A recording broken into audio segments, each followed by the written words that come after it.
નમસ્કાર દર્શક મિત્રો, @ગુજરાતમાં આપનું સ્વાગત છે।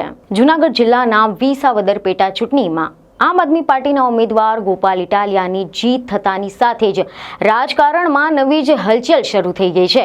ચૂંટણી પરિણામ જાહેર થયા બાદ આમ આદમી પાર્ટીમાં એક તરફ તો ખુશીનો માહોલ જોવા મળ્યો હતો, કારણ કે આ બેઠક પર ભાજપના કિરીટ પટેલ અને આમ આદમી પાર્ટીના ગોપાલ ઇટાલિયાની વચ્ચે જબરજસ્ત ચૂંટણી જંગ જામ્યો હતો અને છેલ્લે પરિણામ જાહેર થતાં આમ આદમી પાર્ટીના ગોપાલ ઇટાલિયાનો વિજય થયો હતો। પરંતુ આના થોડા જ દિવસોમાં આમ આદમી પાર્ટીના ધારાસભ્ય ઉમેશ મકવાણા પોતાની જ પાર્ટીથી નારાજ થઈ ગયા અને તેમણે પોતાની જ પાર્ટી પર અનેક ગંભીર આક્ષેપો કરીને રાજીનામું ધરી દીધું હતું।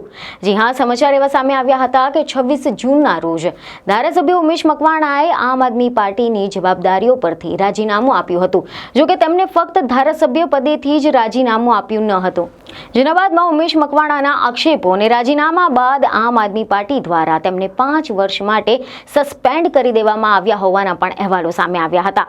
જો કે આ નાટ્યાત્મક રાજનીતિ બાદ લોકોમાં એ ચર્ચાઓ તેજ થઈ ગઈ હતી કે હવે ઉમેશ મકવાણા ભાજપમાં જોડાશે। ઉમેશ મકવાણાના આમ આદમી પાર્ટી છોડવાના નિર્ણયની પાછળ ભાજપનો જ કોઈ મોટો ખેલ હોઈ શકે છે, અથવા તો ભાજપે આવું કરાવીને આમ આદમી પાર્ટીની સામે વિસાવદરનો વેર વાળ્યો હોઈ શકે છે। ત્યારે હવે આ મામલે ગોપાલ ઇટાલિયાની પણ પ્રતિક્રિયા સામે આવી છે। ખબર એવી મળી રહી છે કે વિસાવદરમાં ગુજરાત વિધાનસભાની પેટા ચૂંટણી જીતેલા ગોપાલ ઇટાલિયાએ કેન્દ્રીય મંત્રી અને ભાજપના પ્રદેશ અધ્યક્ષ CR પાટીલની સામે અનેક પ્રહારો કર્યા હતા। તેમણે એક પ્રેસ કોન્ફરન્સમાં એવું નિવેદન આપ્યું હતું કે વિસાવદર વિધાનસભાની ચૂંટણીમાં જનતાએ CR પાટીલને શરમજનક રીતે અને ભૂંડી રીતે હરાવ્યા। એ વાતથી તેમને ખૂબ જ ગુસ્સો આવ્યો છે। CR પાટીલ ઉમેશ મકવાણાના ખભા પર બંદૂક રાખીને આવો આખો કાંડ કરાવી રહ્યા છે। મારી CR પાટીલને એક ચેલેન્જ છે કે ગુજરાતમાં ધારાસભ્યોને તોડવા, ખરીદવા અને ફોડવાની દુકાને માત્ર CR પાટીલ ચલાવે છે। ઉમેશ મકવાણા જો ભાજપમાં જવાનો અથવા તો આમ આદમી પાર્ટીની સાથે જોડાયેલા રહીને ભાજપનું કામ કરવાનું વિચારતા હોય તો તેની પાછળની દોરી સંચાર એ CR પાટીલના હાથમાં છે। જી હા, અહેવાલ એવા સામે આવી રહ્યા છે કે ગોપાલ ઇટાલિયાએ CR પાટીલને ચેલેન્જ આપતા કહ્યું કે CR પાટીલને મારી ખુલ્લી ચેલેન્જ છે કે આ બધા જ કૃત્ય કરવાના બદલે પાટીલમાં હિંમત હોય તો ધારાસભ્ય ઉમેશ મકવાણા પાસેથી એકવાર રાજીનામું અપાવી દે અને આવે બોટાદની ચૂંટણીમાં, પછી જોઈએ કે CR પાટીલમાં કેટલો દમ છે। વિસાવદર વિધાનસભાની ચૂંટણીની ખીજદાન CR પાટીલના કોકના ખભે રાખીને ઉતારે છે, એટલે કે ધારાસભ્ય રાજીનામું આપી દે, પછી જોઈએ કે શું થાય છે। પાટીલના દમ પર ઉમેશ મકવાણા મોટી મોટી વાતો કરે છે। પાટીલની જે સ્ક્રિપ્ટ આવે છે તે જ પ્રમાણે ઉમેશ મકવાણા બોલે છે। ઉમેશ મકવાણાને એકવાર ધારાસભ્ય પદેથી રાજીનામું અપાવી દે અને પોતાના બળે એકવાર બોટાદમાં ચૂંટણી લડવા આવે તો આમ આદમી પાર્ટી પણ બતાવી દેશે। આ મારી પાટીલને સીધી જ ચેલેન્જ છે। મહત્વનું છે કે વિસાવદરની ચૂંટણીમાં આમ આદમી પાર્ટીના વિજયને માત્ર 3 જ દિવસ થયા કે ત્યાં તો બોટાદમાં આમ આદમી પાર્ટીના ધારાસભ્ય ઉમેશ મકવાણાએ પોતાની નારાજગી દર્શાવી હતી।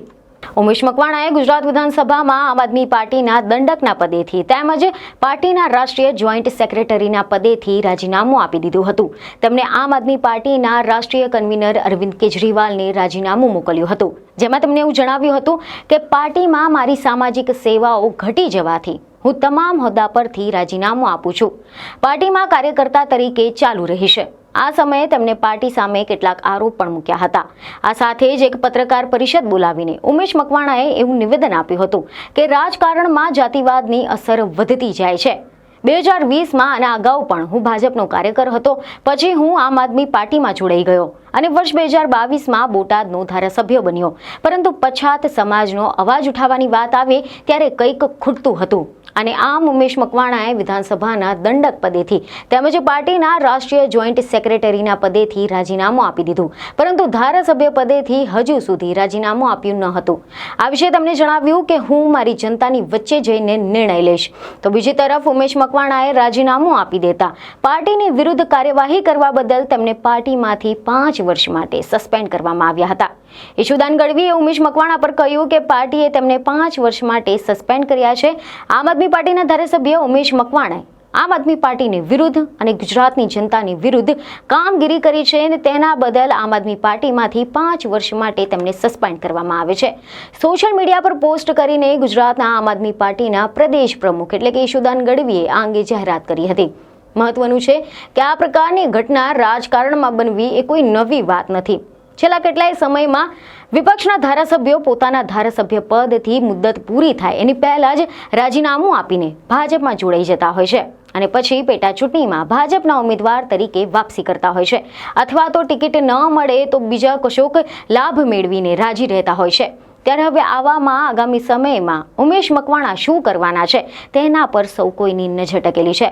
પરંતુ ત્યાં સુધી જો તમને અમારો આ વિડીયો સારો લાગ્યો હોય તો તેને લાઈક અને શેર કરજો. બીજને ખબર સાથે ફરી મળીશું. ધન્યવાદ.